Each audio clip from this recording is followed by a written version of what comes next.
Skin that smoke wagon and see what happens. How's that for a slice of fried gold? Oh, I'm sorry. I didn't know how this machine worked. It seems to run on some form of electricity. And it was wrong. It was a bad call, Ripley. It was a bad call. Bad call. Right. Some are good for fighting, others for dying. Little Hand says it's time to rock and roll.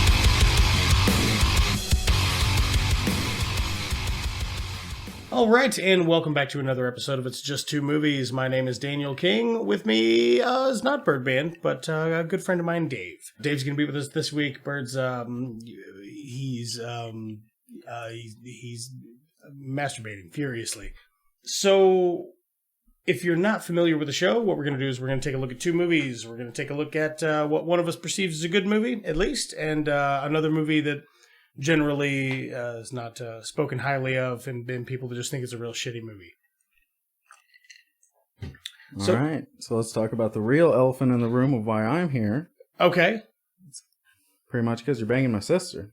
Yeah. So you had to have me come in. Long time. All right, I'm excited to dive into the world of Captain America. Yeah, I had initially said that I didn't want to do the Marvel movies. I could say that. It's not to say that I didn't want to do them. It's just I am biased because I'm a big fanboy. I read a bunch of Marvel comics when I was a kid.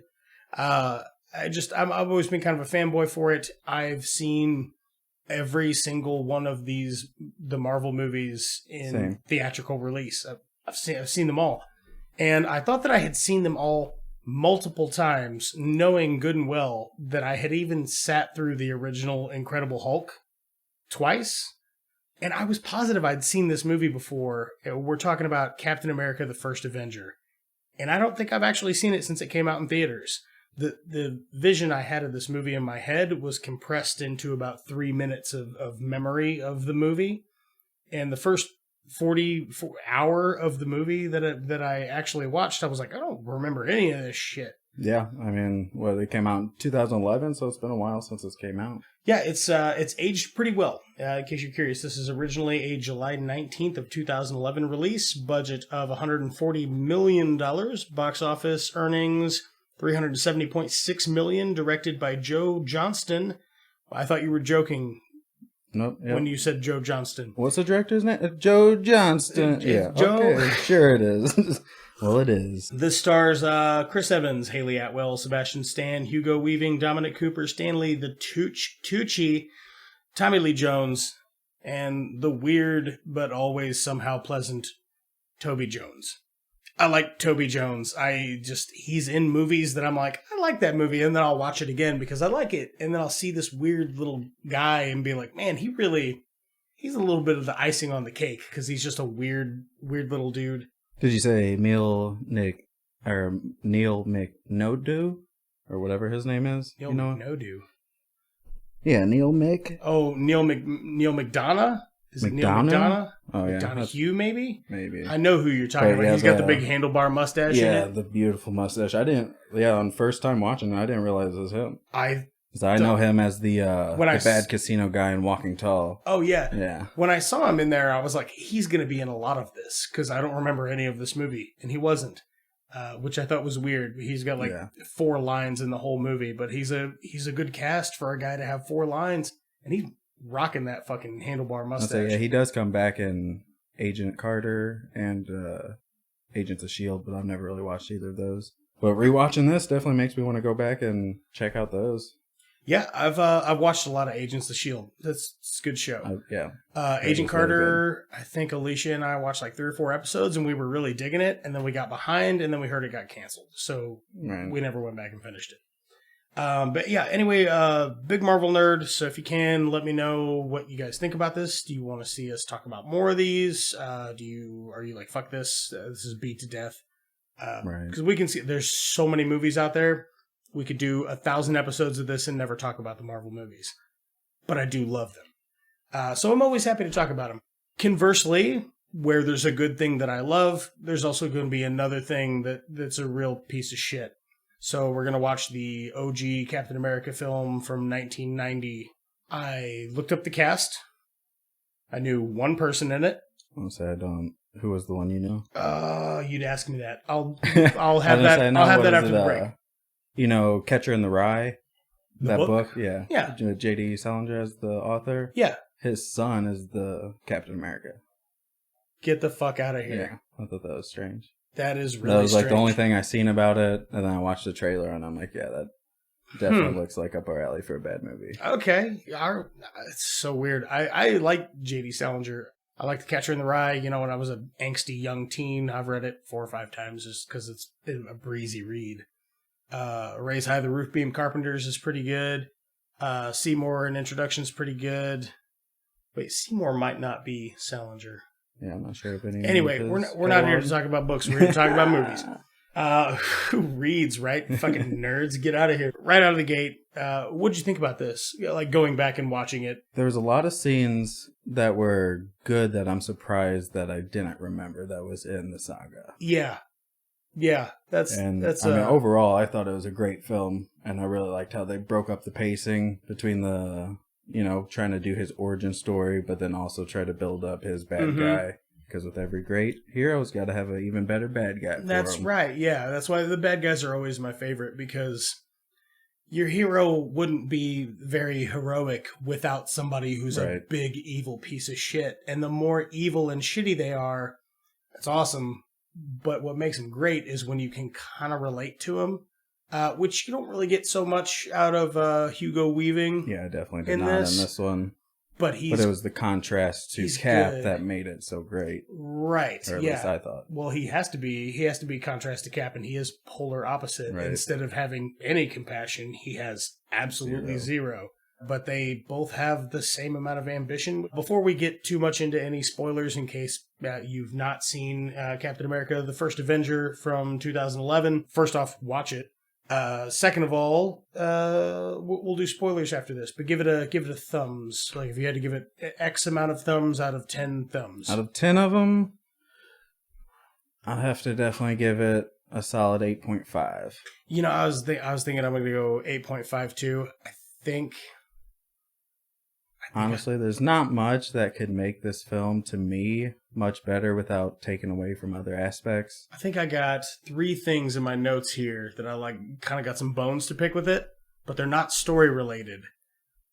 So that's a dig in a movie, is if your story has fucking major cognitive problems and holes in it, serious points. And there may be a hole or two in this movie, but genuinely, I don't think so. I mean, just on a one-time watch. Not digging deeper into stuff in the background. Yeah. It's just really more observational critique. But anyway, I think I'm going to go 8.52. It's got some... I got a couple problems with it, but they're all very forgivable. Very minor, yeah. So it's full spoilers from here on out. So don't listen or do listen. I don't know. That doesn't matter. Watch the movie or listen to it here. Yeah, pause it, watch the movie. If you think you've seen the movie 15 times, you might be thinking about the Winter Soldier. Quite a bit, yeah, that's exactly what I was doing. I'm like, I don't know if this happens. And it did. Mm-hmm. I thought it happened a little bit later on, but we'll get there. There was a lot of it that I had melded into part of the Winter Soldier, which there's so many trains. Yeah, that's the same part. There's a lot of train fighting. So we'll go ahead and just kind of run through it. The opening scene almost feels kind of like the cold open to The Thing. Have you ever seen that? Where there's people in a helicopter and they're flying through the Arctic and they're chasing they're chasing a dog. I know what you're talking about, yeah. Yeah. It kind of felt like a little hat tip to that. I can't really say, but I always feel like when I see like a helicopter or a plane flying in low on the Arctic looking for a small thing or a hidden thing, I feel like that's a little homage. How about a little elbow out, chicken wing, poke him in the ribs? Hey, you guys remember The Thing? I mean, that's all about all I have to say about the opener. They go in, they're like, hey, we gotta find a ship, a real old ship, because nobody could ever find it. I guess. Yeah, I think they say that the train's always changing, which. I mean, yeah, I'll give it to them. Yeah, sure. It's in the Arctic. Not many people travel. All right. Yeah. I'm certainly not going to Google it.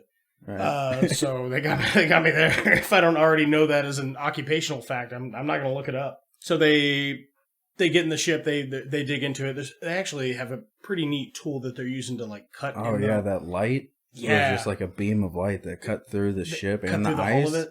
Yeah, that was pretty cool. I like shit where like, oh, you're checking out this secret government detail, and they have a machine, and nobody mentions it because these guys see it all the time. Right. But it looks like otherworldly technology to do nothing but to cut a hole in a thing. Nobody mentions it. It just looks real cool in sci-fi.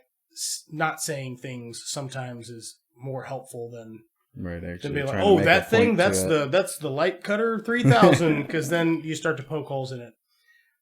So they drop down into the chamber, and the guy's like, "Hey, Cap, you got to see this." And it's Captain America's. Is it a shield that's frozen in ice? Yeah. Okay. So they do that, and then they immediately cut to it's like a castle in, is it Norway? Yeah, it was Germany occupied Norway, and it was where Schmidt. What was his? Is that his last name? The old guy? Or are you talking about Red Skull? Yeah. Go ahead, spoil it early. He's Red Skull. Hugo Weaving. Oh, it's all spoilers from here out. I think that's generally in the consensus that people just know that Hugo Weaving was Red Skull. Maybe not. Anyway, they open on that scene in Germany occupied Norway. I've got written here that the castle set looks fucking badass. Like, it looks badass. It's like when I was a small child playing Castlevania, and I would imagine being inside of a castle. Right. That's what it looks like.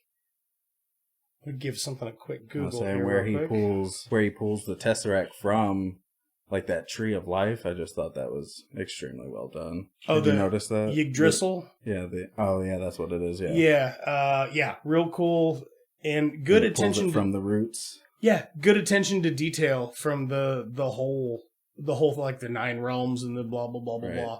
It all really works well. Okay, so you get into this castle and there's like an old man.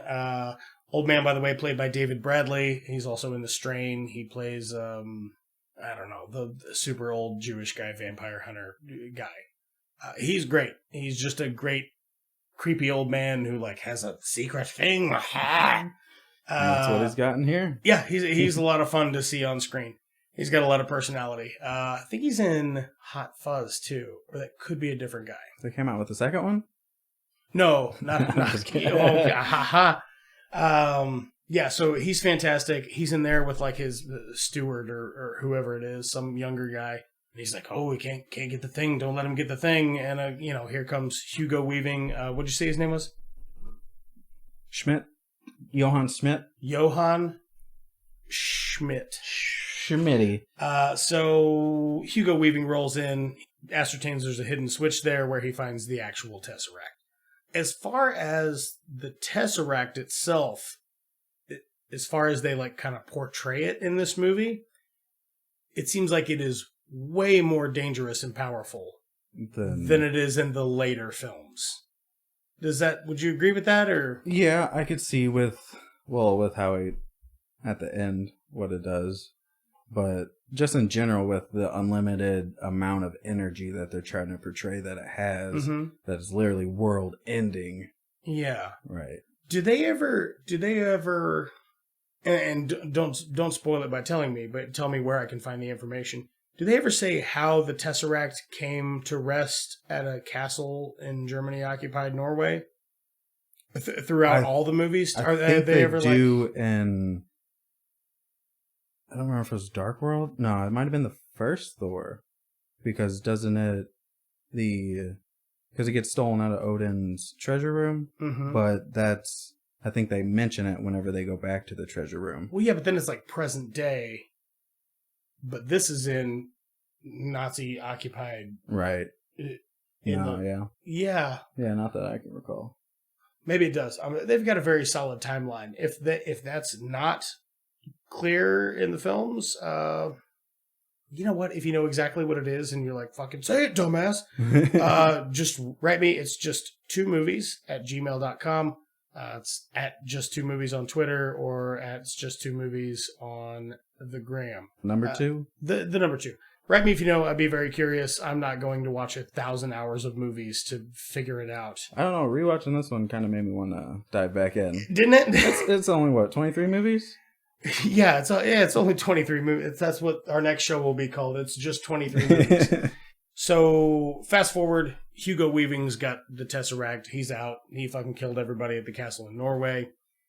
Zoom in on Tiny Rogers, old Tiny Steve Rogers. Oh, AIDS America. Old itty-bitty Chris Evans. Marvel does a really good job with their CGI because between Marvel and Disney, they can spend all the fucking money they want on it. But I don't think this movie was Disney. No, it wasn't. Right. I think Avengers was the first Disney one. I think it might have been Ultron. Might have been Age of Ultron. Might have been later. Anyway, this is definitely pre-Disney acquisition. They do a great job at CGI because they can really afford to put the scratch up for it. That being said, teeny tiny Steve Rogers did not age well, in my opinion. He looks as if there's no way the structure of his body could hold his head. Like he would just be so top heavy he would fall over everywhere. Yeah, I definitely felt that, especially when they first introduced him. Probably because you're so used to seeing him as a taller man. Beefy, gorgeous. But once it went on, for the first, he's small for probably the first half hour or so. It kind of grew on me, and I didn't notice it as much. Well, I didn't notice it as much as soon as he put clothes on. I could see that, maybe the hard line between the jaw and the neck just... Yeah, something there. Like, there's no way his frame would support the weight of a normal human head. This is like, he's like a 70-pound man. He's so tiny. And small, he's like...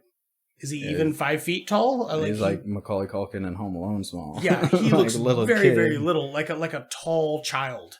So tiny, man. I mean, like you can damn near see through him. A strong breeze would knock him unconscious. I didn't think that particular scene didn't age well for me, but it was well acted.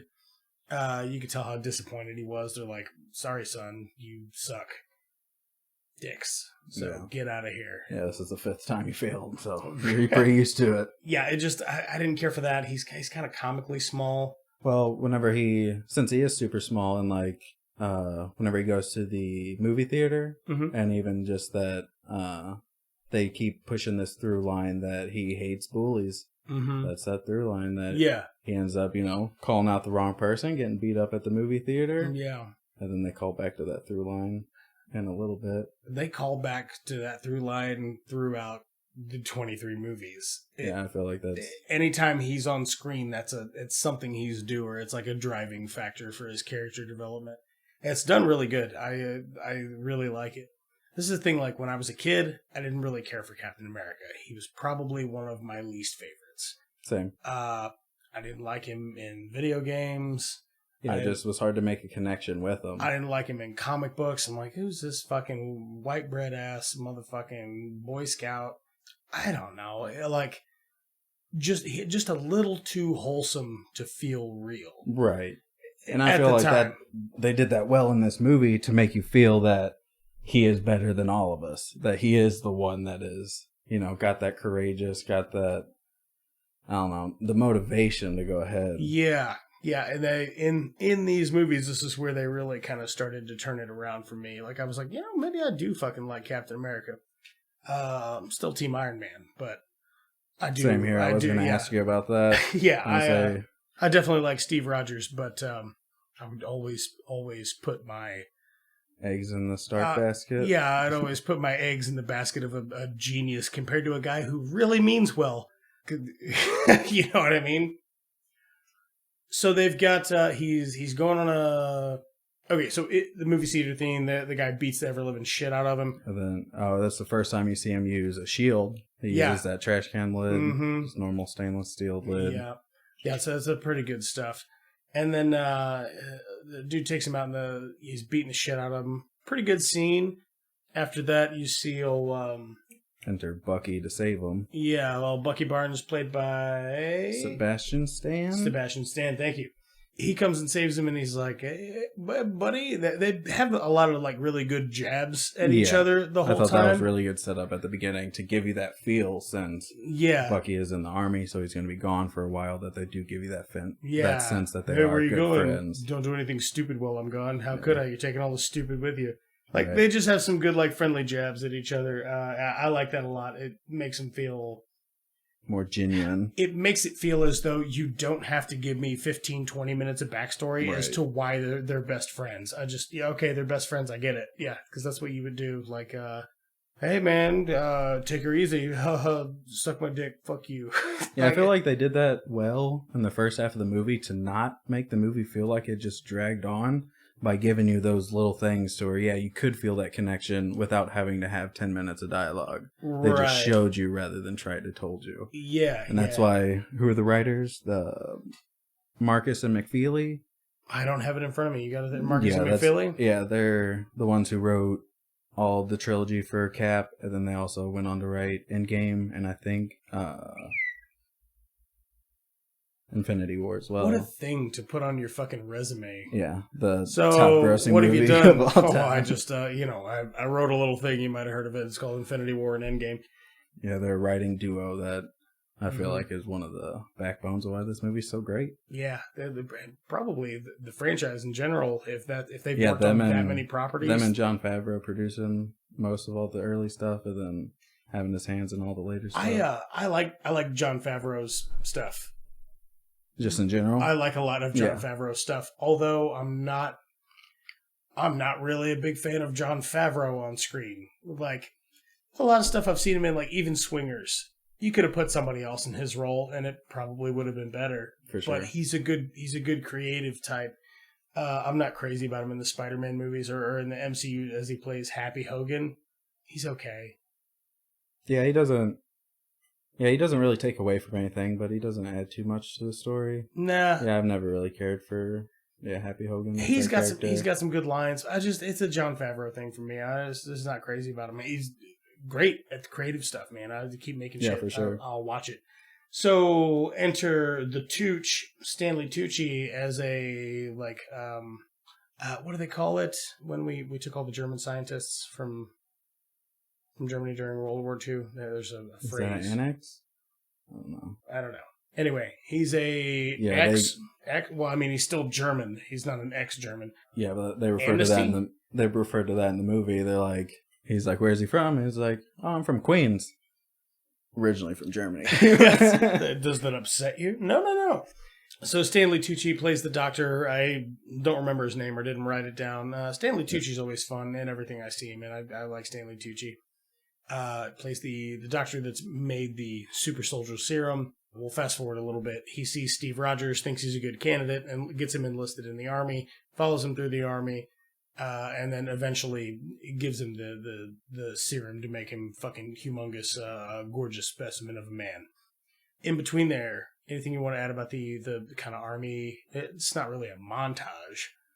I mean, I really like how they show just really why Tucci did want to choose Rogers instead of any of the other guys. And even with the guy Tommy Lee, who's the colonel in it, he says that he wants the guy who Rogers views as a bully to be the main choice. Yeah, because Tucci steps in. Yeah, because he's a quote-unquote good soldier. Right. So then Tommy Lee Jones throws a dummy grenade out, and everybody fucking bails except Steve Rogers, and that speaks volumes about anybody. When shit does go down, somebody that will jump on it. That's like fucking. That's the man right there. For sure. I mean, you don't have to be big to sacrifice yourself. Not in a couple more seconds, it's not. But yeah, it really seemed like Tucci learned because he did the experiment on Red Skull that he really learned the type of person that serum needed to amplify. Yeah, he's an awful dickhead with a red head. It's like a dog dick. He's a dog dickhead because he's got the red rocket for his head is a dick, but it's of a dog.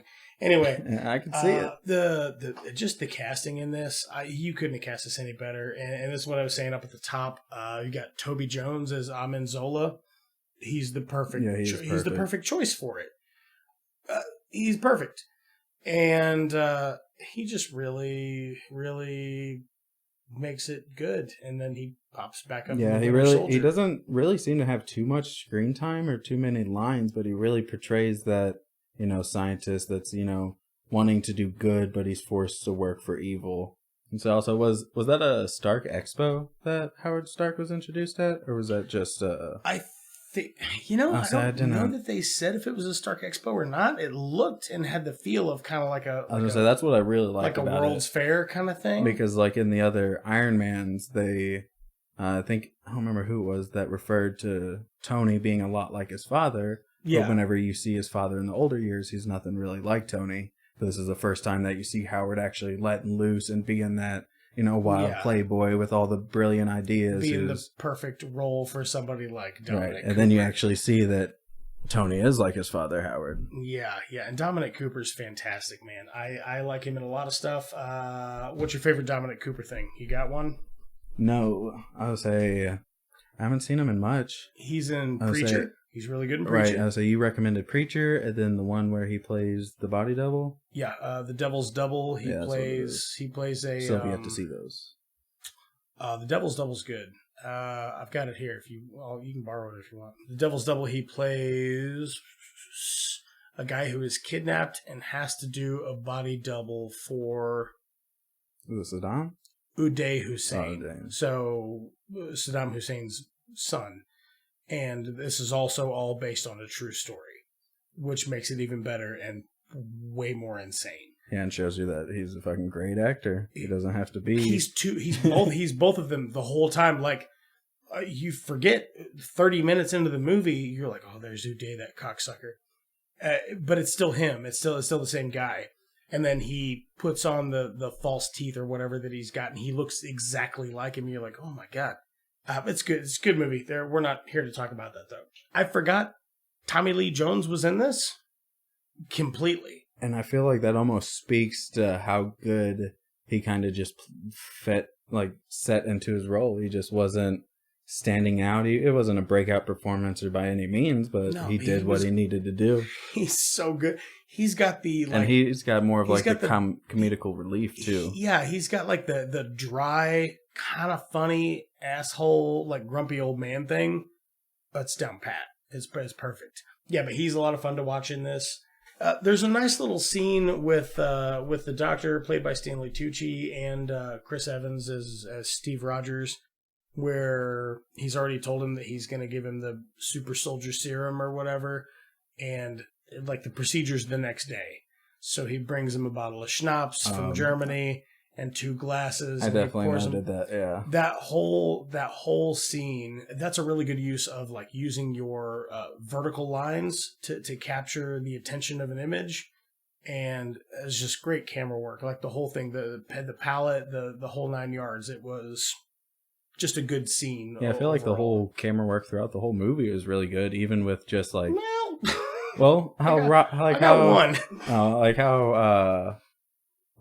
Rogers was small whenever he was, before the serum, and like how they shot him compared to Bucky, and then whenever he got the serum, how like in real life, do you know which one's taller?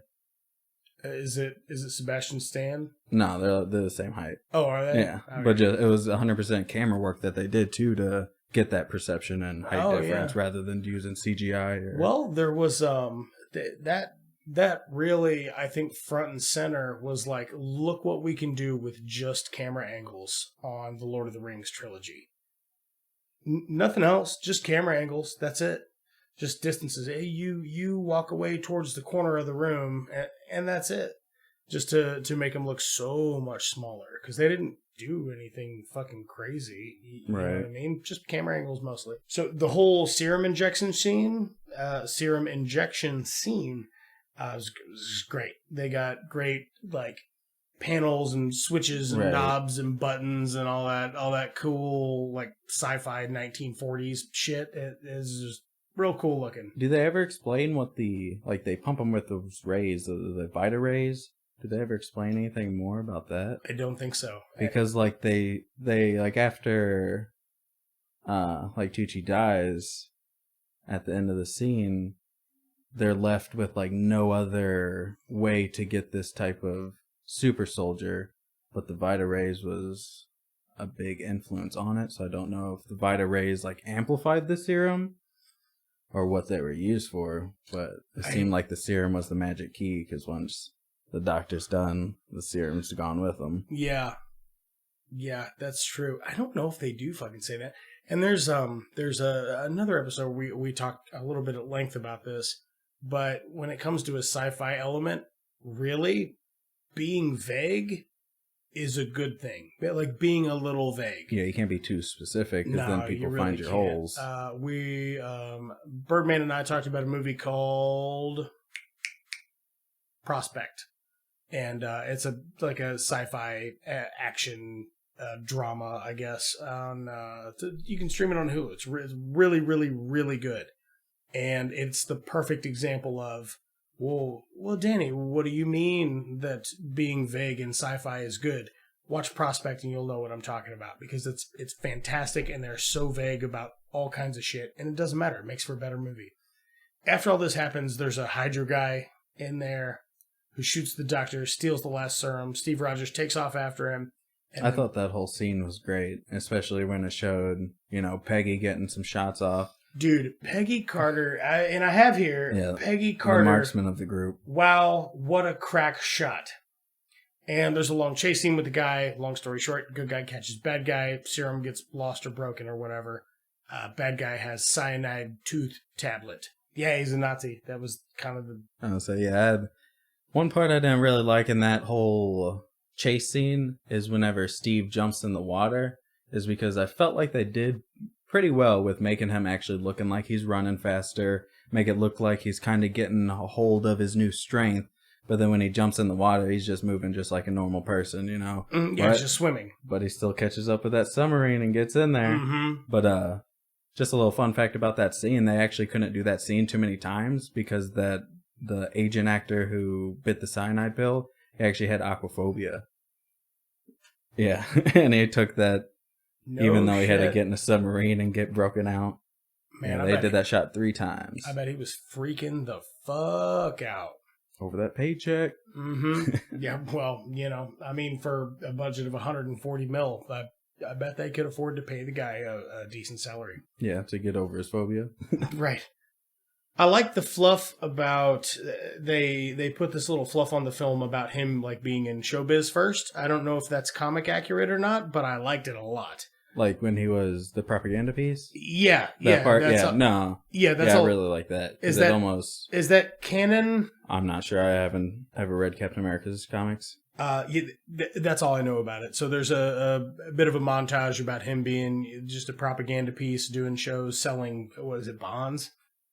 Yeah. Saying, you buy a bond to put ammunition in the barrel of our best marksman. Yeah, or whatever it is he says.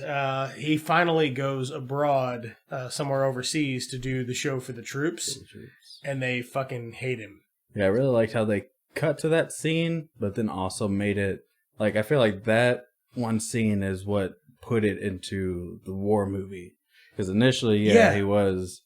almost, the hero story of him getting to become Captain America. But then once all the people that he views as heroes, all those, all the men and women that are serving, just hate him, just want, the pretty ladies to come back and dance. Oh, yeah. That's all they want. Because they're like, fuck this guy, man. He walks around and fools all these fucking pedestrians. We're out here getting fucking shot at, watching our friends die. Fuck this dude. And I get it, and I thought it was great. Well deserving of the film. Like, that's bold of you to put that in there in a comic book superhero sci-fi movie. You know what I mean? But it's really appropriate. It works really well, and it helps as a vessel to get him from wherever he is to where he needs to be. It's in like the story circle format. It's a threshold. So he finds out Barnes is missing. Bucky Barnes, played again by Sebastian Stan. He goes to look for him when everybody else is like, oh, you shouldn't. And I should mention here, I don't have really any notes about it, I don't think. But there's him and Peggy Carter have a romantic thing going on this whole time. And she's in this scene also. I'm not going to talk extensively about it. Haley Atwell's great. I've mentioned her in a previous episode. She's a really great actress. I liked her a lot. I liked her in Agent Carter. I love her in this. Anything in the MCU, she's great. Even when they age her up as an old lady, still fantastic. So he essentially breaks into the Nazi base all by himself to rescue Barnes. And as soon as he does... Yeah, I feel like building up to that scene when he realizes that the 107th has been taken and he knows that's where Bucky is. Once he finds out that Bucky might be dead or captured, I feel like that's one of the turning points for Cap, that he is... That's his call. Yeah, his call to action. Yeah. You got to do the thing. Yeah, And per his particular character arc, there is no refusal of the call. He doesn't go, no, I can't. He just is like, oh, he's already out the fucking door with his hat. He's gone. And then, the use. I really liked how they made Howard Stark the pilot that Peggy had to contact to get Cap over the lines, just to build that connection up a little bit more. Right. Yeah. So you kind of feel later, it's a running gag in the MCU. I don't know that it's a gag or not, that Tony Stark and Steve Rogers don't really like each other. They respect each other, but they don't really like each other. And I have to think that half of that is because Steve Rogers thought Tony Stark's dad was banging the woman he loved. Was fondue her? Yeah, he was fondue her, or fondonting her. Well, will they or won't they? Peggy says she didn't, but I mean, Dominic Cooper's quite the charmer, so who knows? He gets in, busts into the Nazi base. Really great scene about him beating the shit out of people. Just good. Yeah, really using his shield. Yeah, he is, and it's the classic shield, not the circular shape, the original one that actually looks like a medieval shield. Yeah, I'm glad that got some show in the movie, and they didn't just jump straight to the iconic circular. Yeah, red, white, and blue. How much more violent would that be if you threw that? Jesus Christ, man, you take a man's fucking head off with it. So as soon as he gets in there, he finds Bucky. He releases a bunch of other people. He finds Bucky. He rescues Bucky. And they immediately start roasting each other. That's great. I don't know if that would be accurate as far as anybody's character bonds. I guess the shot at the beginning, whenever Bucky does first come to and notice Cap, when he's like, "I thought you were taller. I remember you taller." Yeah, like, I feel like that would be something that you'd say, but you might be broken heart from being, a POW for a little while. Right. You're probably fucking starving to death and dehydrated and just haven't slept in forever. This is where you get your big Red Skull reveal, where he rips his face off and he reveals his red scully face. And from what I've read, this makeup was such a nightmare that's why they actually couldn't get Hugo Weaving back in Endgame. Damn. I mean, I could see that. I didn't notice that it was makeup. I just assumed it was almost like how they do Vision and they just do CGI. Yeah. But I do like how they... Oh, that's a practical effect. I was going to say how they gave him a persona outside of Red Skull, just so they didn't have to, waste all that time on the makeup or make it more strenuous for him acting than it needed to be. Use the Red Skull for the ambience of the death and... I really liked how they portrayed him. He looked like a badass. There's a really short scene where they like cut back to New York or wherever the main. I'm pretty sure it's New York. They're in New York, right? When they're in the U.S., it's New York. Probably. Yeah. What scene? There's so many blimps. Probably not more. So many blimps. There's a skyline opening and there's like fucking 8 blimps on screen. Was that a thing? Was that a thing back like? Could you go to a big city and be like, wow, it's fucking 14 blimps out today. It's weird. Do you drink your beer every time you see a blimp? Yeah, I'm not sure if that's just a more, of the times type of advertising, but yeah, it did seem abnormal. There's a lot of them, like a whole lot of them. I've seen like 4 blimps in my entire life and I'm 35. Right, I feel like it would have to be just with the times. I don't feel like they would just... Oh, I want a bunch of blimps in there. They were everywhere. Like, what if that must have been a thing historically? Write me and let me know. I would love to know if you know. Actually, and well, if you wanted to know, blimps were actually incredibly common in the 1930s. Tell me all about it. I actually would like to know that. I think that's pretty neat. Was it before the Hindenburg? Maybe that was when air balloons got bad raps. Yeah, maybe it was after that. Maybe they were all full of helium. Was it helium? Hydrogen? Hydrogen. Was it hydrogen was in the Hindenburg? Yeah, because it combusted. Yeah. Maybe that was common, and that was the first one to burn down. And everybody's like, "Well, maybe we should park these." If you're a blimp historian or enthusiast, let me know. He rescues Bucky and all these troops, and he brings them back, and he's like, tells Tommy Lee Jones, he'd be like, "You want to spank me? I've been bad, Daddy." And Tommy Lee Jones is like, "No, you're a good boy." And he goes, "Thanks, Daddy." And then there's a really super fucking cheesy montage about him being Captain America. And I didn't like it. I was going to say that part, actually that whole line of them taking down all the Hydra bases was the one part of the movie that was just not really believable. Yeah. That was really what kind of took away from it. Like, just because you know their bases, even if they're hidden, even if they're not expecting you, they had futuristic weapons, like, for the time. Yeah. So, like, you can't just be walking in there taking over just because you know where they are. Every one of those would have been a knockdown, drag-out fight with fucking tons of casualties. And instead, they go, like, Inglourious Bastards style. Right. And just fucking wipe them all off the map. But the montage is cheesy. The score is kind of cheesy. I mean, Captain America in himself is kind of cheesy, so that still kind of worked. But there's some like 6 or 7 pretty poor CGI moments in that montage that just haven't aged well with the time. I'm sure they looked amazing in 2011. I remember it being one of the best looking movies I'd ever seen at the time. But for 2020, it could use a touch up, if that's a thing they can do. Like with explosions going behind him and him throwing his shield and stuff. It looks very copy paste. Yeah, I thought it was cool, and I never really thought about it even on like a directing standpoint for your movie, but they actually had 4 different types of shields that they used for Cap.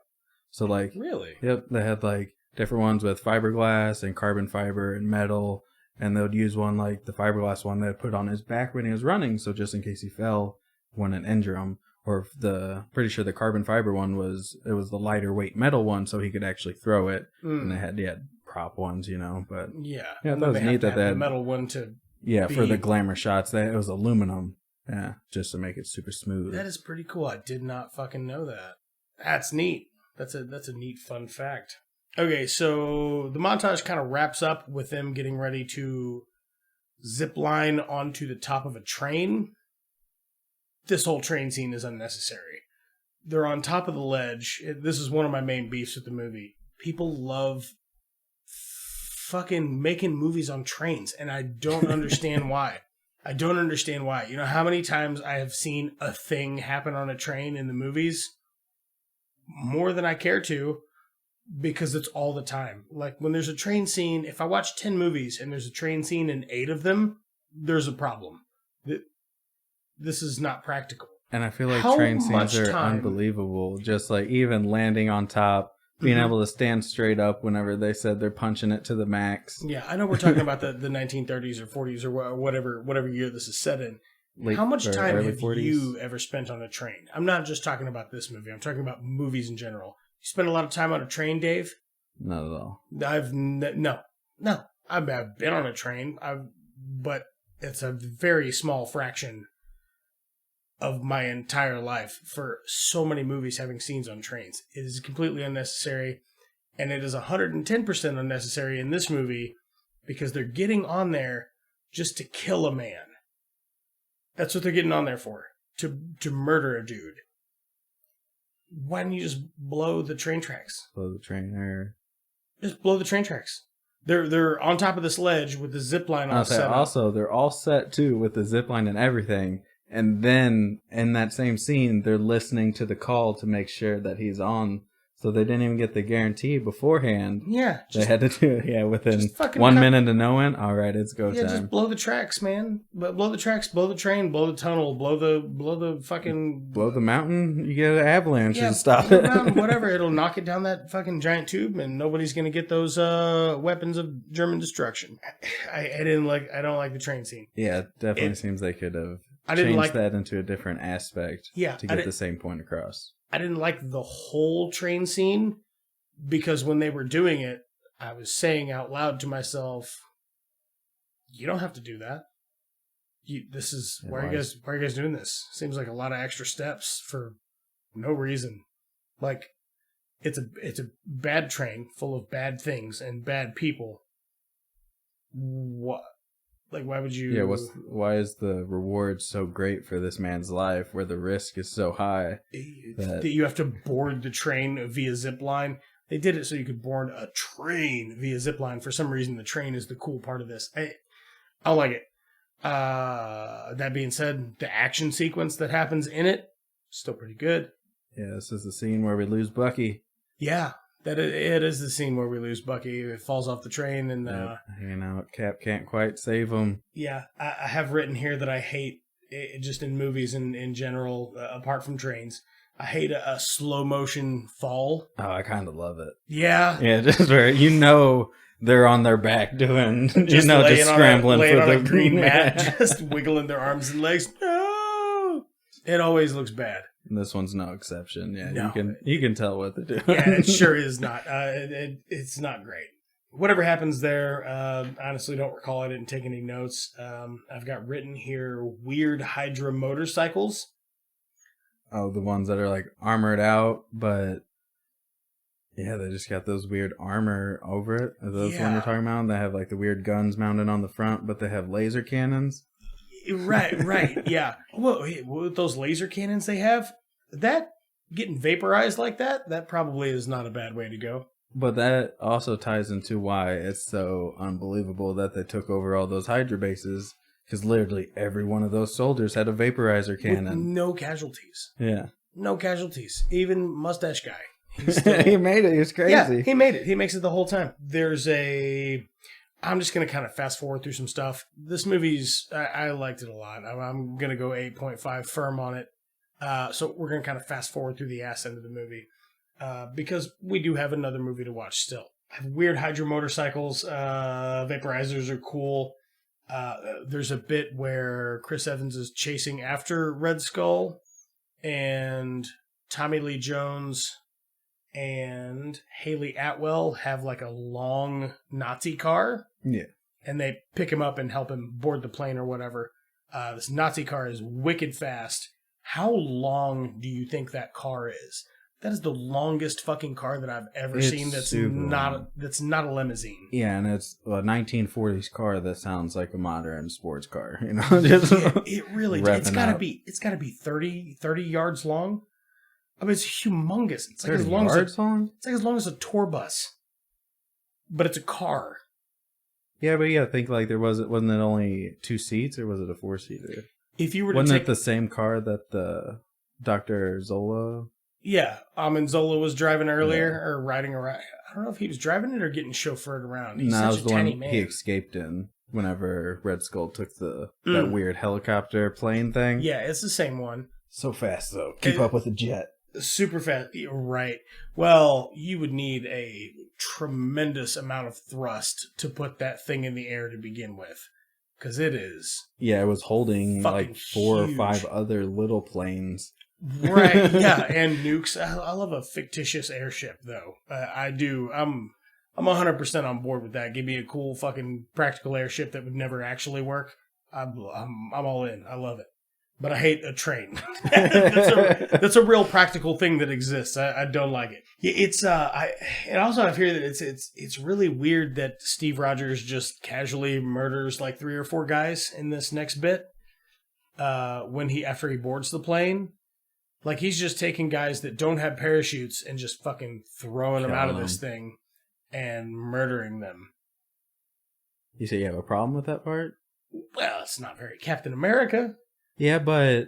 Don't get me wrong. I like it, because America, you got to draw a line at some point. Yeah. Where you're bad man, you're gonna try to kill me, so I'm afraid I have to kill you because you won't stop. Right. And then like initially I was kind of thrown off by that scene because I didn't understand. I thought they were just coming down to check whatever the noise was or if somebody did get on board.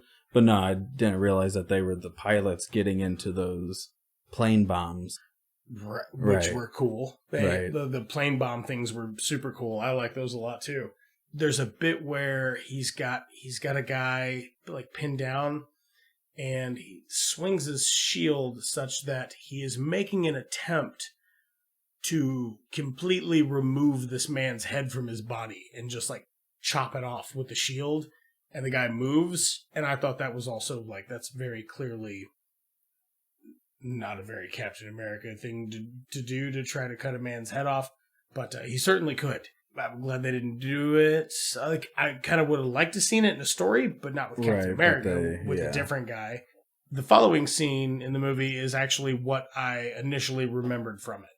This is when Captain is just battling it out with Hugo Weaving on the ship. He's Red Skulling it up, and they're fighting or whatever. Equal matching, hand to hand. Yeah, and Hugo Weaving gets all power hungry and grabs the Tesseract, and it destroys him and melts through the floor and falls in the ocean. And one thing I didn't notice on first watch through, and that I noticed this time, is like the way that they show that the Red Skull disappearing. Like initially, whenever I watched it, I thought it was some type of like almost like incineration. You can tell he gets banished. Right, yeah, you can tell that it's almost like in Thor how they use whatever it is, the portal. What's the Bifrost? Yeah, they use that to teleport essentially, and that's the same type of ray or whatever it's transmitted in. Yeah, exactly. I'd love to hear what Neil deGrasse Tyson thinks about, like, just somebody who's an astrophysicist who knows theoretical interdimensional blah blah blah blah blah whatever. I'd like to hear somebody like dumb that down and tell me just what they think about these scenes and the way that Marvel put it together. I feel it's certainly pleasant to look at. It looks good. It's consistent, so it makes sense. Even if it doesn't make sense, it's consistent. So after all that, Cap's he's got a plane. It's got a bunch of bombs on it and shit. He's like, I gotta put her down. Gotta put her down in the ice in the ocean. Fuck me. So he's on the horn or the communicator, the fucking whatever it is with Haley Atwell, Agent Carter, Peggy Carter, and they're having a little heartfelt moment. He crashes the jet, and then cut to the next scene. He has saved the day. Everything's great, and then he wakes up and immediately recognizes that his surroundings are a ruse, and busts out and meets. He runs out into present day, 70 years Times later, Square. New York. Yeah, Times Square, exactly. And he runs out there, and, Nick Fury's out there, and he greets him. He's like, hey, sorry, I advised against the whole sham, trying to make you think it was still way back when. 70 years later. And I have written here that he is not shook up at all about it being 70 years later. But the first thing he says is, I had a date. It's a little cheesy.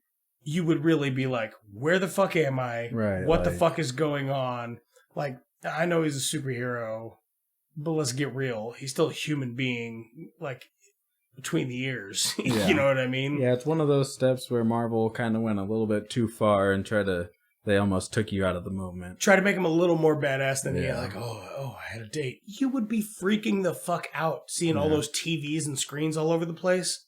Yeah. I'll say when they crashed the jet, that was really the only, I guess, kind of plot-driven thing that I didn't like, is that I guess he was trying to think so quickly that he didn't have any other options in his head, but he could have, tried to put it down and even escape on one of the other planes. I mean, clearly he's flying. If he can take it up or down, can he not turn it around? Can he not put it down in the middle of the ocean and eject and get instead a of trying to do a straight head down plunge, try to actually put it down somewhere. Yeah, some of that. So, I said earlier I had a couple of problems with the film, and that's pretty much it. Yeah, very minor. Yeah, they're very minor, and they are 2-hour film. That's a great thing about science fiction, man. You can do whatever the fuck you want. I do like after when the credit sequences start to roll, I really dig the the World War II propaganda style. Uncle Sam, I need you. Uncle Sam wants you. Kind of that kind of stuff. I like that. I thought the whole end credit sequence was awesome. The post credit scene, though, when Marvel started doing the post credit scenes, I'm not sure when they actually started that. Did they start that with like the Incredible Hulk? I don't recall the Hulks. I remember Iron Man 1 for sure did. Iron Man 1 for sure had one? Yeah. Well, that was the first one. Nick Fury was first introduced, and it was just in his apartment. So the end credit scene for this movie is not an end credit scene. It's a promo for Avengers. It's just a trailer. Yeah. It's like a teaser trailer for Avengers. I thought that was super fucking weird. I guess it'd be the director. I guess it'd be Joe Johnston's decision. Yeah. But the scene that they put at the end of the movie where Cap was waking up, I think that was the original post-credit scene, but they put that in the beginning so they could, because people in the theater wanted to wait to see.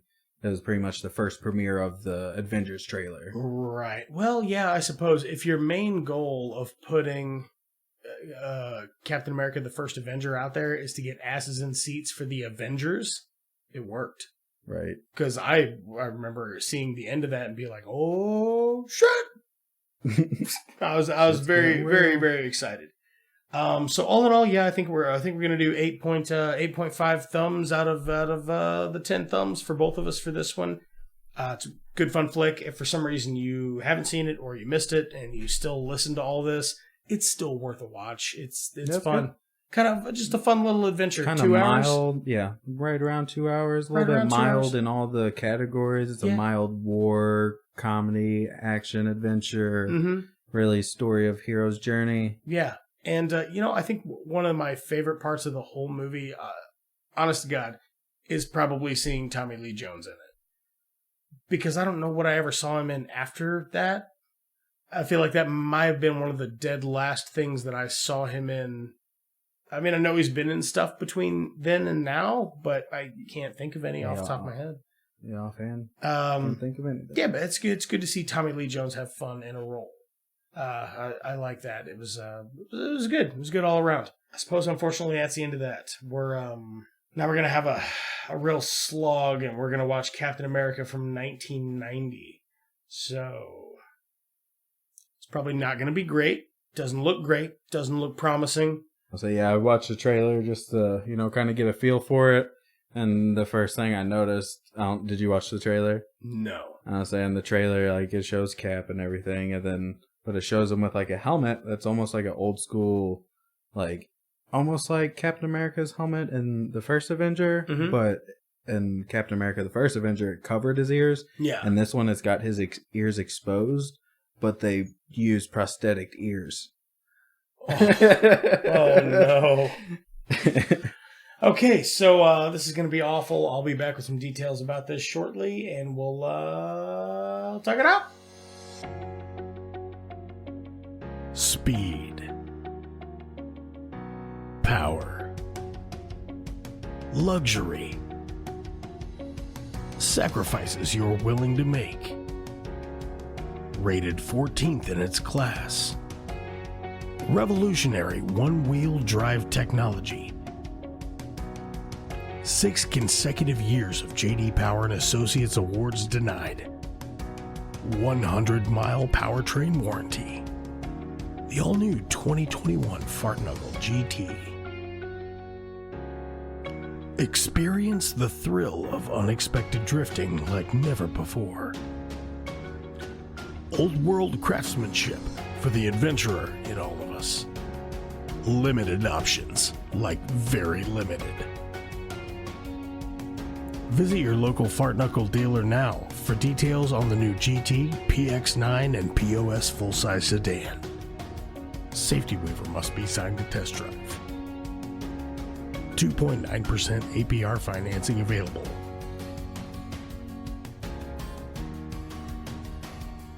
This winter, stay white knuckle. Go fart knuckle. Okay, so we're back, and we're going to talk about this fucking piece of shit. But first, let's talk chairs. got a new chair in here. It's a bit squeaky. I don't know if it's picking up on mic or not. But you're sitting in the prison sex chair, and I say that because it's a chair that originally came from the conjugal visit room in a prison. Yeah, it's a pretty comfy chair. Looks Yeah. like almost like it's made out of Barney's skin. It does. It does look like it's made out of Barney's skin. Barney, the child dinosaur thing. Oh yeah. Yeah, Oh yeah. not Barney Stinson from How I Met Your Mother. Captain America 1990. Did you write down who directed this? Or comic book superhero Matt Salinger fights Red Skull in his 1940s foe, who aims to give the president a brain implant. My God. This came out December 14th, 1990. It says United Kingdom here. Directed by Albert Pyun. Pyun. I don't know how to pronounce it, and I also don't care. Screenplay by Stephen Tolkien. Budget of $10 million US dollars. Producers Stan Lee and Minahem Golan. All right. Features Matt Salinger, son of famed author J.D. Salinger. Scott Pullen as Red Skull. Ronnie Cox, Ned Beatty, Darren McGavin. Darren McGavin you'll know as the dad character on the movie A Christmas Story, which is on all December on one channel or another. Also features Kim Gillingham as Sharon and Bernice's daughter. Yeah. So anyway, She was the same character though. there's a bunch of people you don't know in this, and then there's also Ned Beatty and the dad from Christmas Story. That's it. That's fair to say. Yeah. Unless What'd you're you- a fan of bad 90s flicks, because I'm sure What'd you- they were in plenty of those. What did you think of this? Overall, a little hard to follow. I feel like it's a little hard to judge since we do know the Captain America story. So I feel like the parts that they did leave out is easy for us to make those connections. Yeah. But this film really jumped a lot, like in time and in space. Like they'll jump continents and yeah. sometimes tell you and sometimes not. It would jump from one. There'd be bits where it would toggle back and forth between New York and Germany and California. And like every third time it jumped, it would say San Bernardino, California, or whatever. It would actually have it on the screen, but it didn't say it every time. It was just implied. Yeah. But the characters would move from place A to Right. B to C, and it still would not follow any rhyme or reason as to what, like when it tells you where you are. It was super weird, but we could pretty fairly easily infer, especially just watching the other Captain America movie. There are a lot of parallels between the two, Right. which is just Well, this movie kind of just jumps straight into having a random person that's going into the secret serum experiment. So, I mean, the other Captain America did take, 45 minutes to kind of build that character development with all the characters, but this one just kind of jumps straight into it. Didn't it start in a weird place? How did it start? Let's see, what we I got have here. written here that I actually kind of like the cold open. Yeah, it's the Nazis bust into a house in World War II era, and they're like, "Oh, we're here for the boy." They get the boy, obviously. The scene's shot pretty well in itself. Some of the acting's actually not too bad, even though like sometimes there's subtitles and sometimes there's not. There weren't, yeah. That was a big thing that took me out right at the beginning, was that there was some dialogue that was missed. And why not just give, making a English speaking person with a German accent, I don't know. But We'll call those subtitles. Ooh. I'm going to patent that. I like a good practical effect, and right there at the beginning when they've got that giant, like, skinned demon rat, Red Skull rat. Oh, was that explained at all? Was that just an experiment that they tried the... Yeah, they're like, it was an experiment. Well, this is what we got, but it's twice as strong. And it looks hideous. Yeah, it was an insane looking... No, it looks like a flayed dog. It's pretty gross looking.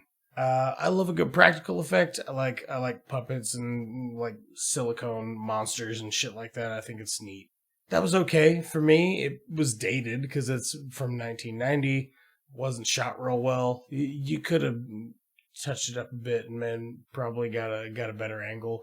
I always use Alien as a good, solid stepping off point because the aliens in the movie Alien looked phenomenal, and that was in the 80s, I think. So that's a good starting place for a movie that spent $3 million in the budget in 1990. Yeah, for this movie, the $3 million price mark, like, it's really hard to see what they spent it on, because I don't know if those actors were worth it, or... Cars. Honestly, the cars they did use were fancy for the time, or if it was, like, I don't know how many different locations they actually shot on, but it seemed like they had several different it was an hour-and-a-half movie, and it seemed like they had at least 6 different shooting locations. Yeah. That were, like, different scenery completely. Yeah, agree. So, in the opener, when we meet Steve Rogers, he's talking to his mom in the kitchen. His mom, I have in my notes here that she's a solid Goldie Hawn knockoff. Yeah, I could see that, if you're going for the budget, Yeah. She's not trying to pay for it. She's doing a solid Goldie Hawn. I feel like what she's doing is her best Goldie Hawn as a mom. It's pretty good. The entire beginning scene was just... it doesn't make any sense. Right. It doesn't make any sense at all. Throw you into the middle of it. I guess is it Steve's going away party and everybody knows that he's going? Except us. Yeah, everybody except the viewer knows. Yeah, everybody else knows for sure. It opens up, he's definitely got a limp. At first I thought maybe he has a hardcore limp. Like real exaggerated. That is never explained. I assume it's a physical deformity from birth, but who knows? Who knows? Because they didn't show us or tell us. Steve Rogers kind of looks like a pussy Dolph Lundgren. For sure, yeah. Take off, about 30 pounds, and from what I know, Dolph, take off a couple years too. And you got him. Yeah. I don't really remember Dolph in anything too early. Was what, Rocky? One of them. I don't want to get emails about that. So you find out he's a pussy. Then he takes that cab ride to get his secret serum that ends up just being a fucking strobe light. And it's experimental strobe light that doesn't turn anybody else in the room, just the person that it's slightly focused at. Man, that's very true.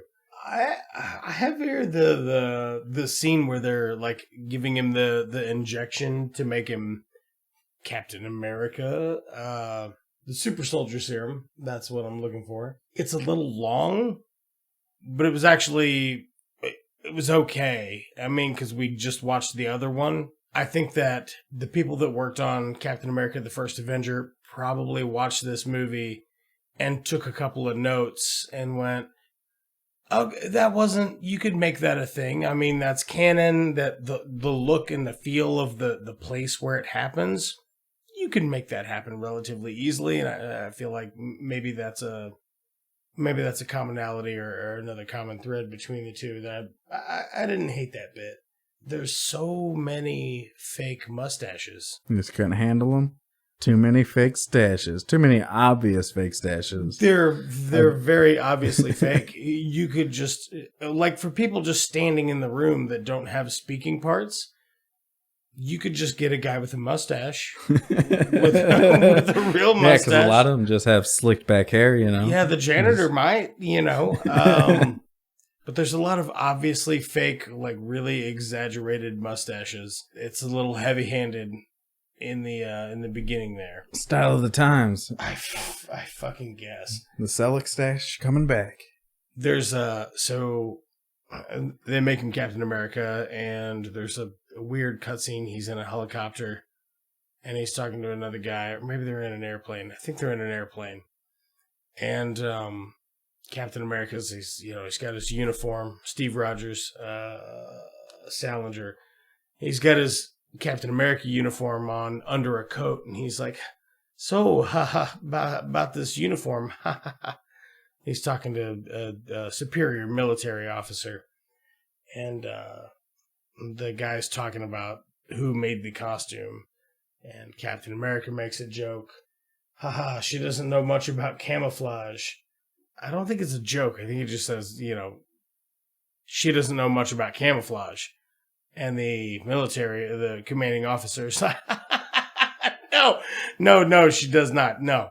To imply that we're just sending you down there to get murdered. Right. We gave you the red, wine, blue. We're going to drop you off in the middle of Nazi Germany in World War II in a clown costume. And I thought that was... Yeah, I love how the movie just had no explanation for scene to scene. Nope. All right, so they cut to, Rogers in that plane. But why were they putting him in there? Why did they send him into the jungle? What was that? There's no way to know. Well, there is a way to know. I suppose we could probably watch it again and rewind to that scene, but I'm not going to do that. So this is kind of a fun movie. I kind of liked it. But before we go any further into it, give it a thumb rating. As far as bad movies go. Mm-hmm. It wasn't terrible. It did have a couple catchy tunes in it that were just spot on to the moment. They would just repeat the words that were happening. Yep. Oh, yeah. All right. If I had to give it some thumb ratings, I'd probably give it a solid 3.5. 3.5 as a movie? What would you give it as a bad movie? 3.5 is a regular movie, which I would agree with you. I might 3.5 might be a little bit generous. Yeah, I was like, I'd probably go a little bit lower. I'm probably more like a 2 because it was 2 and 3/4 on the scale of a bad movie. If you like bad movies, probably give it a 6.5 or a 7. It's pretty fun. As far as bad movies go, it wasn't really too bad, and it really did move along quickly. It didn't drag on. Yeah, I mean, it was only an hour and a half movie, but still, it just came and went. For a movie that's on YouTube, pretty breezy. Sound wasn't that bad. It's okay. But even then, I guess the ratings on a bad movie, I'd probably still only give it like a 6.5 because it wasn't so bad that it's good. Because that's when you get the bad movies that really do score high. Oh, yeah. Yeah, it's not just so bad that it's good. It's just like somebody thought that was a good movie. That people could follow that story. Oh, but yeah. You cannot. That's that's somebody's Casablanca, Citizen Kane, fucking, that's somebody's baby. And they tried real hard. There's just a couple of things, and by a couple I mean quite a few, that you could have altered just ever so slightly and got out of there with a good movie. Number 1, I want Inglourious Basterds style Brad Pitt for the commanding officer, because you wouldn't have to pay him much because it's like a 30-second cameo. But there's a guy that was doing kind of the same thing, and it would have turned out.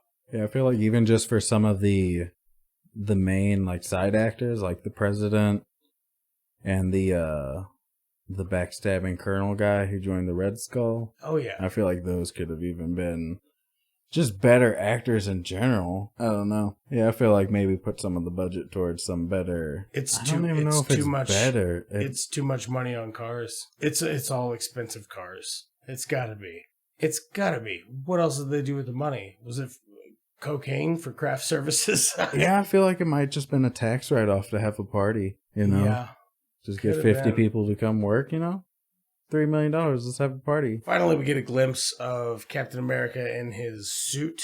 And I gotta tell you right out of the gate, man, those fucking plastic ears on the outside of the suit, they're like the prosthetic ears. Yeah, once you notice them, you can't get over them. No. You told me that little fact about it, that they put prosthetic ears on the outside of the suit because the regular suit was chafing the actor's ears. After you told me that, I could never not see it. Yeah. And they're a little off color with his flesh tone. For sure. A little large, a little protruding. Yeah. But for the wide angle shots, I can see it working, and I could see them having different helmets for maybe that wide angle shot. Yeah. To help them with the chafing. Mm-hmm. But yeah, for those close-ups, there's no reason why they should have prosthetic ears on. No, it looks so dumb, man. And you really can't get away from telling that it's there, because it's if I didn't know to look for it the whole time, I very well may have not noticed. But a couple of those close-ups, I feel like I probably would have at some point. Yeah, just from the discoloration alone. Yeah. There's so he shows up at his first mission, which I just watched this movie 15 minutes ago or 20 minutes ago. It ended, and I can't remember why he's going where he's going, but he's kicking ass, and he gets to Red Skull. Oh, this is back in the 40s or whatever. He gets to Red Skull, and he gets in there, and he's actually got a pretty good sized gash, like across his midsection. You can tell he's pretty severely wounded. Wish we could have seen that.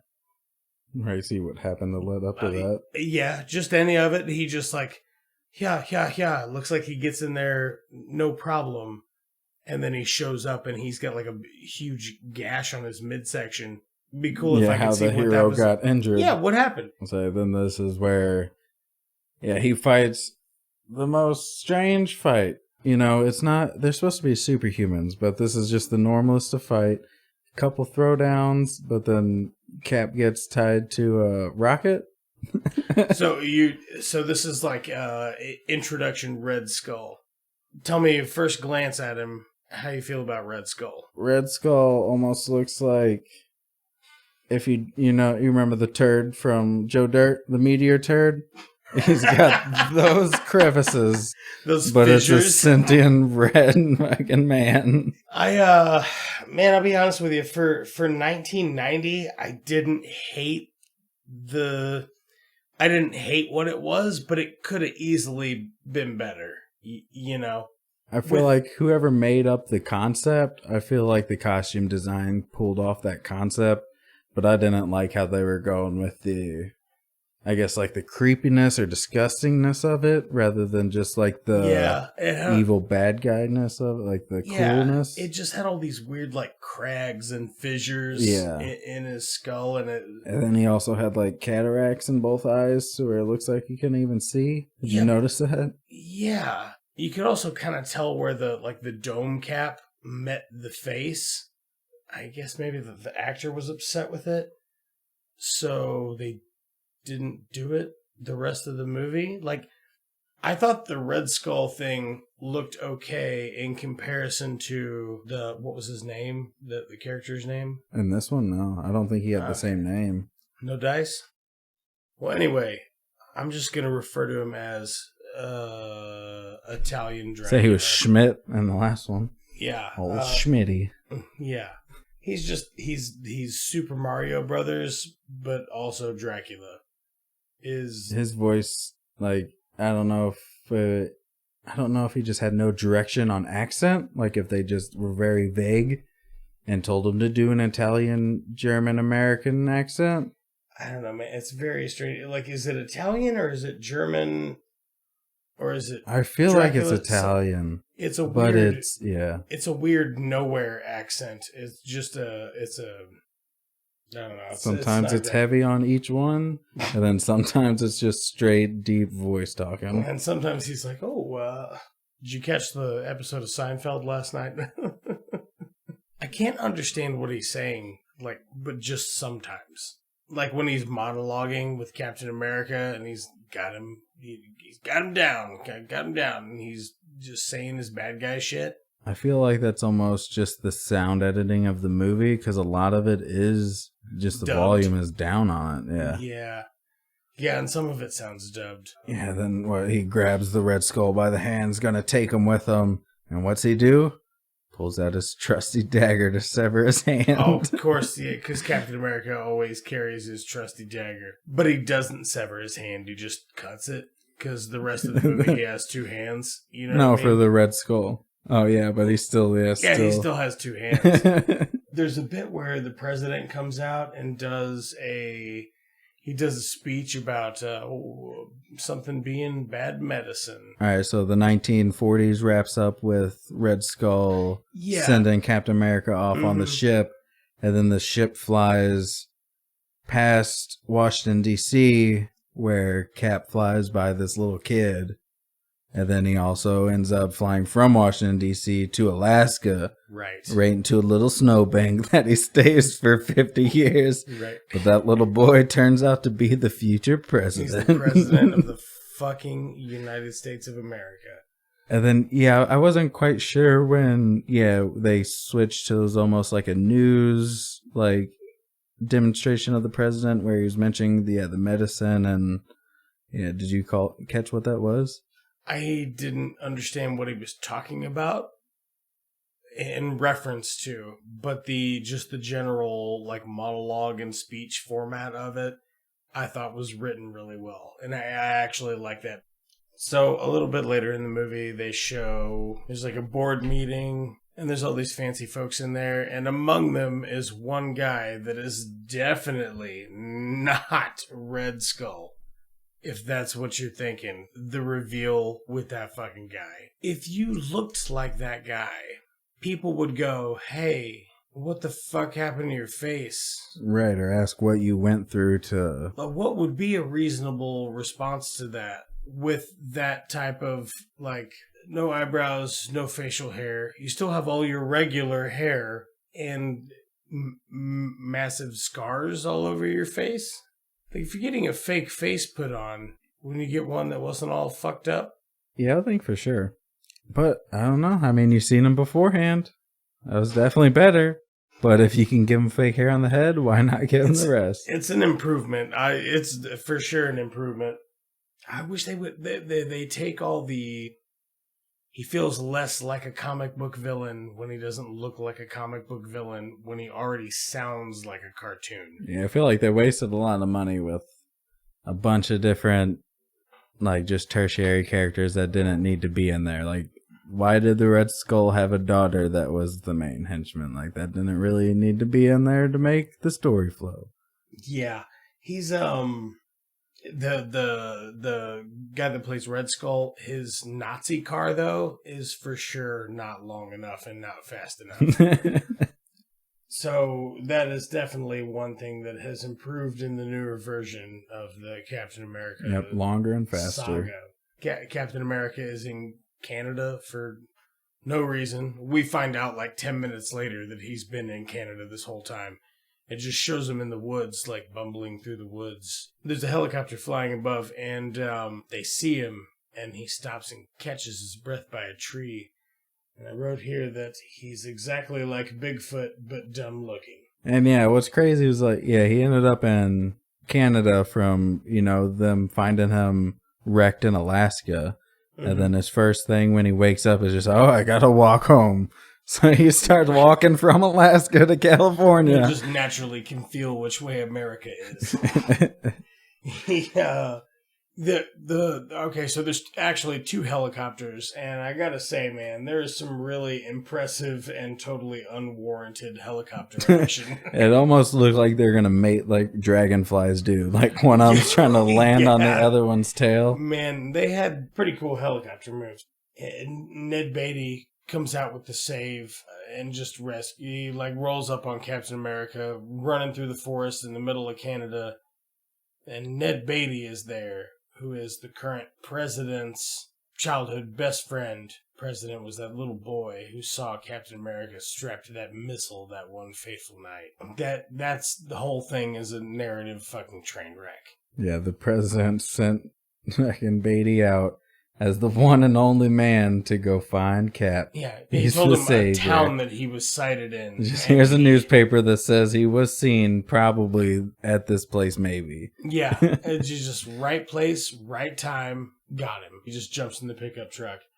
And then he sees that Ned Beatty's tape recorder is made in Japan and that his car is made in Germany. And he asks him to stop the car. As a matter of fact, he says, "Would you please pull the car over?" He says it super weird. Captain America asking very politely for you to pull the car over. Because he was going to be sick. Yeah, it's just a weird thing. And then he's like, well, this is when you find out he's in Canada. He's like, Canada? He's just such a weird expression like, I'm not in the United States. There's weird country music all over the place. And it's real bad. The country music is, but I bet you cash money, it's royalty free. Yeah, it's just one of the open domains. Right. They do reference a thing several times in this movie called Project Rebirth, which I feel like that might still be canon in the MCU. Is that a thing that's ringing any bells for you? I know they did when they did like DC Rebirth as the new saga, when they did after the New 52, they did Rebirth. But I don't know. Yeah, I've never known anything for the Captain America Secret Serum thing to be Rebirth. That might have just been an homage to the comic book series at the time, because they were going through the Rebirth saga. Yeah, no, I was totally talking Clark about DC. Gregg, Yeah, no, that's smart. his name. Clark Gregg, that's his name. In MCU canon, he actually dies in one of the Avengers movies, and he's dead. And then in Agents of S.H.I.E.L.D., they take him to an off-site facility, and they put him through some program to bring him back to life, essentially, is what happens. I can't remember what they call it, but Rebirth would make sense. If that were canon and that was a common tie, that would be neat, but... Yeah, that's just what... in this, that's what they called the actual, procedure, or the actual, underground mission, or whatever you would... It's not real clear what exactly they mean by that. And then there's a weird scene where they're talking about taking Captain America to a certain place, and there's a group of 3 sexy 20-somethings, just sexy ladies that are like, fuck, he's on the move. Oh shit, let me get my... And they just get fucking loaded up and roll out. And they appear later in the movie, but it is never explained who they are, why they're listening in on Captain America's whereabouts, how they're doing that, or why they're beating feet to go kill Captain America. Yeah, no. Does it? Yeah, that one lady was the Red Skull's daughter. Oh, gotcha. Yeah, but Nazi thoughts. Is that supposed to be the idea? No clue. It's fucking... Your guess is as good as mine. It's real bizarre. If you ever want to subject yourself to it, you knock yourself out. But they take off on a private jet when they leave, which is also real weird. About this time, Steve Rogers reconnects with his... After being thawed out for several years, yeah, he reconnects with his old Bernie, but now she's super old Bernie. She's 37. With Mrs. Doubtfire makeup. Yeah, she's 37 with Mrs. Doubtfire makeup. She's clearly still a very young woman. It's strange. I guess I get it though. And then she's like, "Oh, this is my new husband, Jerry." And Jerry's an actual 58-year-old man. That wasn't... I wasn't getting on board with that. Yeah, I felt like it was just strange. Why not just to recast, since it was 50 years? I understand if it's a 20-year difference having the same actor, but 50 years? You can get by with just having a random old lady to, just have some sort of dialogue that makes that connection. Somehow, and I guess I missed this, I was probably writing down that when this happened. So Captain America and his childhood love, not childhood, 6 months ago for him, love interest, the lady that's old now, who's really 36 or whatever, her daughter, I'm putting air quotes around daughter, because it's her and the husband that we're just talking about, their quote unquote child. Captain America and her, they go to an old soda pop shop. He punches the drywall. There's just a layer of drywall where there used to be a secret base. In the women's bathroom? In the women's bathroom. Yeah, he's got to go into go in there. Yeah, that was pretty weird. Yeah, they break through the drywall, and that's where the room was where he actually got his super serum. He got super serumed. And then those random, what were they? Just the random hitmen follow him in there. And they get by just, hiding under the stairs, wait for him to walk down the stairs and just leave. Yeah, and there's a fight scene down there, right? Is it, or is it in the hallway when they're I think leaving? it's when they're leaving after they're up so the stairs. dark. That was one of the worst parts of the movie. It's so dark that they only get it's almost like they got a bunch of B-roll shots of people stepping from the darkness to the light and maybe doing some little, kung fu moves, maybe flashing a gun or shooting it. But that's it. And just put those together, that's a fight scene. Look, if I was going to do something to fix this, I'm going to recast Red Skull. I'm going to get a dialogue punch-up. There's a bit here towards the end. They're fighting their way out. He's fighting out there with the president. And the president is fighting a henchman, and Captain America is fighting Red Skull. And the president versus the henchman is a way more entertaining fight than Captain America versus Red Skull. For sure, yeah. And that's almost like what I was saying with earlier, that their superhero fights weren't anything special. They're actually lackluster to even just the normal people fighting in the other scenes. Yeah.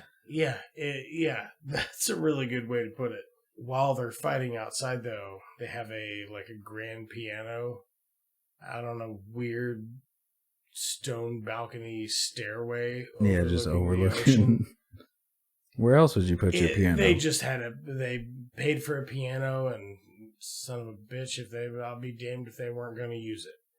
So, putting the piano in the scene, I guess. Well, the piano's where the Red Skull had his bomb, whatever that was. Bomb trigger thing that didn't make any sense. Captain America kicks him off the ledge. And then just forgets about it. Seems like it was on a timer the whole time, but I guess he never pushed a button, so I don't know. Captain America saves the day until next time?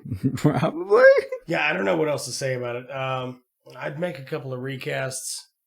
I felt like the way that the story was written, it was very just poorly written, because Red Skull had 50 years of no Captain America to only do so small of things. He did nothing. Yeah. Yeah. That being said, I actually did like some of the cinematography. Some of the costume work wasn't terrible. Like the Captain America getup, it being the same people that worked on what Alicia looked up while we were watching it, was that some of the people that worked on the costumes in this also worked on the costumes in Batman 1989 and Batman Returns. If that's the case, I could see the similarities in some of the design. I was like, Cap suit wasn't too bad, and mainly just those ears. It's just the ears, man. It would have been fine without the ears. I mean, there's some parts of the design that I don't like just because it's not like timely, like the boots with heels. heels. Right. Those are or just weird. What were they? The feather ear. Yeah. What were those? Just almost like wings going off your ears, but it's a feather that's going back. But it's a plastic. Right. Like I don't know, it was dumb. Yeah, a little plastic appendage from your ear. But it's from 1990. Right, and, so it fits for that time, but it yeah. It spent 90% of its budget on 5 cars. There's so many Porsches and just expensive cars in this movie that sucks so bad. Tax write-off, I guess. But buy some cool cars and write it off? Is that a thing you can do? I don't know. I don't know. Maybe they got a deal. 4 Porsches, you get your 5th one on us. Yeah. So I loved how towards the end Cap was running around with his shield in that bag and that satchel thing. And then before they took those kids' bike, he just had a bunch of money in his sack that he just pulled out and just threw money at those kids. Yeah. Very well thought out. It didn't make any sense to be like, oh, what is he? Well, Captain America can't just steal the bike. Yeah, he's got to throw cash at him. Have him give the kids some money. Where does he keep cash? He's Captain America. In his fucking shield bag that Captain America always has, I guess. I would definitely get the dialogue a punch up, because a lot of the dialogue's not... If it's someone who's a integral part of your story, they need to have a motivation. And by motivation, I don't mean they need to have a clear goal, but they need to be trying to do something. They can't just be idle. I'll say that was... A lot of these people feel really very idle. That was one of my biggest falls with this movie, is that just nobody had a motive. Captain America didn't seem to have a motive to, be the best he can be. Yeah. Red Skull didn't have a motive to take over the world. No. Nobody had motives. Why is anybody in this? I understood why Ned Beatty had a motive. Ned Beatty was just trying to help his childhood best friend. I don't understand how he did any of the things that he did. Right, just getting lucky. Captain America got paranoid and fucking tricked him to get out of his truck and left him in the middle of Canada while he, no doubt, hauled balls back to the sweet, sweet US of A, where, of course, no one would have checked him into the country. I mean, I don't know what was like border patrol is like in 1990. Maybe he did just drive straight through. I don't fucking know. Kind of doubt it though. And so yeah, he ended up running out of gas. Just fucking, I'm walking. And just ran to freedom. This is not a great movie. If you're into really bad movies though, you want to have a couple of drinks and have a good laugh at how bad a thing is. It's pretty fun. Yeah, it wasn't too bad. Yeah. Went by pretty fast. I'll say that's one way I kind of judge a movie, is if I feel that it's dragging on, it's not keeping my enjoyment or my entertainment or my focus. Yeah. So if it's not doing that, it's not entertaining. But this film was still entertaining because it still kept my focus. It's just not good. Just not good at all. No, it's not good. So, I guess we're going to leave you with that.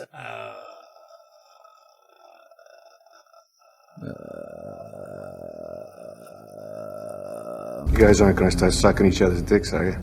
Let's go, let's go, talk! We're a one-eyed Batman! Can I make a suggestion that doesn't involve violence? Or is this the wrong crowd? Maybe we should call in a bomb threat to Houston. I think it's free beer night at the Astrodome. The Jedi, Bob, we don't fight with guns, we fight with our mind. Cousin, businesses are booming. That is one big pile of shit. Jog on.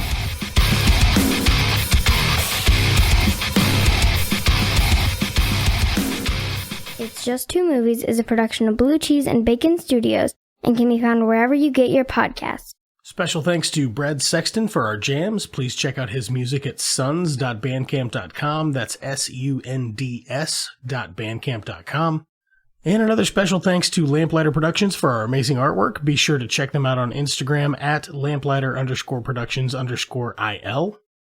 Check us out on Twitter or Instagram at It's Just Two Movies. And we have a website too. I have no idea what the URL is yet, but it's going to be real good. If you like the show, please leave a like or subscribe. It does help the show out a lot.